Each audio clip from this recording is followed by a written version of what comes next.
I used to freak out whenever I saw blood. Now I barely blink at it. It shouldn't be that way. This isn't some Vought movie. I've always had a weird relationship with The Boys. I tune into every season and watch them religiously, and yet every episode I encounter odd writing choices that, simply put, ick me out. But then I keep watching either way, and the good parts overwhelm the bad, and I forgive and forget the weirdness. But then it comes up again, and I get turned off, but then whoa, cool stuff again, and I'm back in that very same cycle. I think season 4 of The Boys really represents the culmination of my love-hate relationship with this show. All the things I've ever disliked about it are dialed up to 100, and yet there's still enough interesting things going on to keep me hooked. With the season now coming to an end, there's no better time to talk about my grievances, spoiler-free. The Boys has always been an absurd parody/satire of many things. Primarily, it is very clearly scathing political commentary on specific parties and individuals. Besides that, it's a response to the superhero media phenomenon of the 21st century, a bleak, dark answer to DC and Marvel's ultimately good guy superhero movies. More than that, The Boys has always been, to me, a parody of American media and in some sense of Hollywood and the industry as a whole. The show is very graphic. It's sexed up, bloody, gory, disgusting, disturbing, you name it. It's been part of its identity since day one. Now to me, I've always interpreted this as a mocking parody of modern media and movies. It felt like it was really ridiculing this type of edginess and darkness by dialing it up to 1,000,000 and somewhat making a joke out of it. It had all this violence and blood and gore and sex and used them frequently, but it seemed to me that this was done in purpose of highlighting their prevalence in media and as a way to mock them. One of the show's main themes, and one major theme of season 4, is about the cycle of violence, how violence always begets violence, and so this kinda made sense to me. While I enjoyed this over-the-top action and blood, I enjoyed it because the awe and shock value of it all were meant to serve a purpose, a mocking, parodying purpose. I could switch my brain off and enjoy it, but only because at the back of my head I felt like it was really saying something valuable. With that said, season 4 feels like it lost itself in the sauce. The sauce here being tons and tons of blood and bodily fluids. The violence is often aimless and just eye candy. We have random, useless shock value scenes that have no role but to hammer in how deviant the people, and particularly the soups, of this world are. The dialogue is endlessly sexual in a sense that every character has nothing but dick on their mind. Even characters who usually really don't engage with this type of conversation. It gets to a point where it comes off childish, like a bunch of 13-year-olds who just discovered sex, wrote all the character scenes and were going lol haha throughout them, inserting dick joke here and sex joke there. It's overbearing and overdone and stops feeling like a tongue-in-cheek joke, like a parody or a mockery of this Hollywood-ass stuff, but rather an indulgence in it. Having finished this season and taking into account all the seasons that came before, questions started building in my mind. Questions that kept popping up with every major hiccup in season 4. And those questions are: how far can you go in parodying something before you become that very thing yourself? When does art stop being a parody and actually becomes the thing it is meant to mock? I think The Boys loses itself in these questions this season. It risks alienating viewers who watch it for its commentary on politics, Hollywood, and the media by investing so much time into parodying them. It starts becoming a show that edgy teenagers who just want to see blood and gore and sex want to watch, and loses its integrity in the process. In a sense, the overbearingness of its presentation starts to turn its presentation into its identity, and its actual underlying content is lost in the mess. This blurring of the line between parody and identity made The Boys increasingly hard for me to watch. And to be fair, it isn't just the ramping up of these elements that bothered me. I'd enjoyed them for seasons before when they'd been less overbearing and still in some service of the underlying narrative. But season 4 is where I started to stray away. There's a number of other problems that led to this happening. The Boys is a smart show. I want to make that clear from the get-go. It's not a highbrow, intellectual, scholars-only show like Rick and Morty, but it's smart in the sense that it has an interesting story to tell with mature themes that are very relevant and important in the current climate of the world. It has interesting characters and interesting arcs for them, and an intricate story that is usually decently paced. However, despite all this, the show seems to constantly counteract these positives with what I like to call Hollywood writing. What I mean by Hollywood writing is a lot. First, this type of writing shows itself in the predictability of scenes and how they flow. Even if the overall story is interesting and has well-built twists and turns, individual character interactions and conversations can be so unbearingly cliché. Character personalities are often warped temporarily so that they can fit into the predictable mold that forms the path a scene needs to take. This usually is done by jamming characters and scenes with super overused tropes. I'll try to give some examples without getting into spoilers. For one, Starlight's character arc this entire season falls into the common hero is having troubles with their own identity and thus struggles to use their powers trope.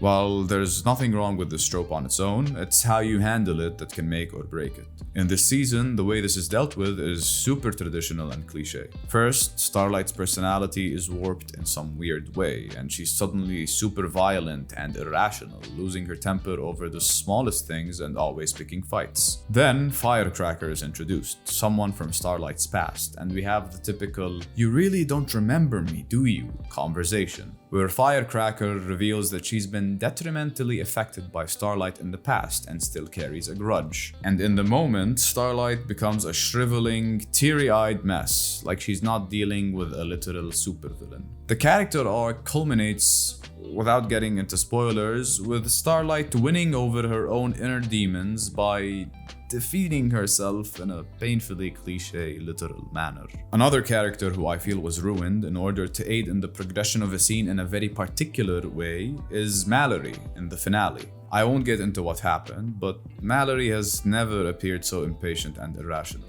She just becomes this way because the scene needs to conclude in a particular shocking manner, and you expect that to happen. This warping of personalities also often happens to justify the gang splitting up. I get that it'd be a writing and production nightmare to have all the boys present at all times, and it'd be hard to develop individual characters this way. So a show always needs to separate the characters so that we can focus on each separately and see their individual development. However, in this season, this group, which is shown to be almost like a family at this point, and which has a ton of important shit to do and needs to be locked in and in sync all the time, just separates for the silliest reasons. Frenchie and Kimiko keep randomly disappearing with none the wiser why, with barely any attempts made to even ask them where they were. At some point, halfway into the season, Frenchie disappears for an extended period of time, and none of this supposed family-like group really gives a shit.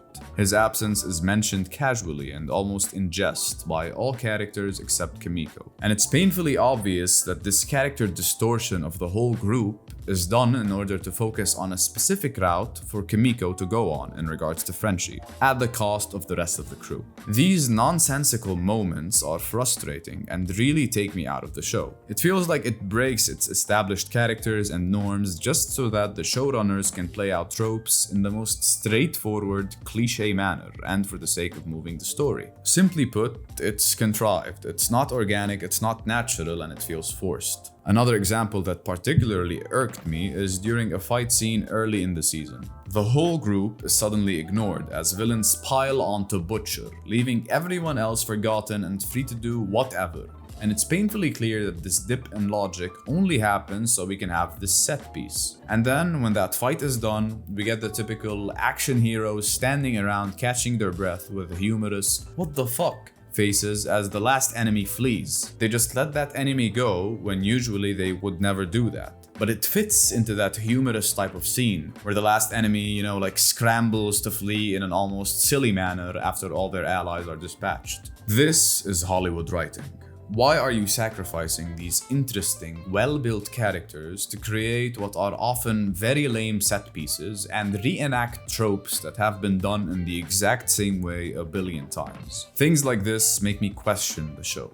How is it frequently parodying the media and Hollywood with insanely stupid movies like Training A-Train, but then doubling down on Hollywood clichés itself? The disparity is wild and it really grinds my gears. In these instances, it's clearly not a parody. It's not poking fun at these tropes. No, it's just using them in the basest, simplest ways. It frustrates me because I do genuinely believe that this is a smart show. It has amazing characters like Homelander and Butcher that are generally consistent, or maybe intentionally inconsistent, and has an intricate, complex plot. It's simply too smart and too good to be falling into mass, crowd-appeasing tropes like these and losing its identity in the parody. And that's the thing, I see these tropes and I cringe and I'm taken out of the show, but the general overarching story keeps me from pulling completely away. I cringe at the individual moments, but then I'm recaptured by the general execution of the whole episode, from its acting and presentation to the overall plot events themselves. To me, Season 4 was the weakest because it overdid it with the sacrificing of character personalities to appease and convenience the plot, and because it felt like it dawdled and lollygagged in place for a long time. Additionally, Kripke's comments about Huey and the assault really icked me out. But then, just when I'd been content feeling like this season was hella mid, the last episode rolled around and it really elevated the entire season. It finally got the ball rolling in a major way and pushed the story into overdrive, ending with a sequence I would consider perfect, from the dialogue to the music to the events unfolding. In its last moments, the episode culminated each of its characters' arcs, which up until that point had admittedly been kind of meh, in an incredibly bombastic way. My jaw was completely unhinged as I saw what unfolded. And just like that, the show had me by the balls again. I started to forgive and forget my quarrels with the season and the show overall, and went back to being hyped and excited for what's to come. And that's what it's always been like with The Boys for me.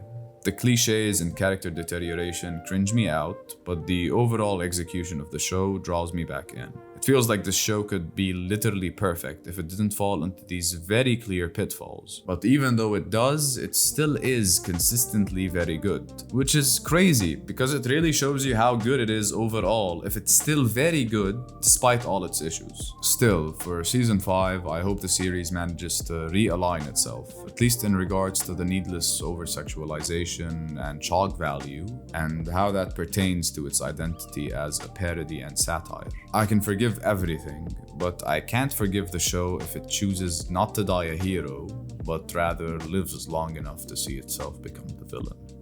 Anyways, thanks for watching. Really needed to get some things off my chest in regards to this show.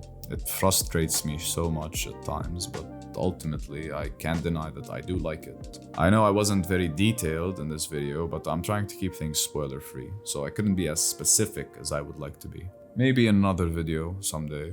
Either way, I appreciate you sticking around. Let me know what you thought of the season in the comments below. Thanks again, take care, and I'll see you soon.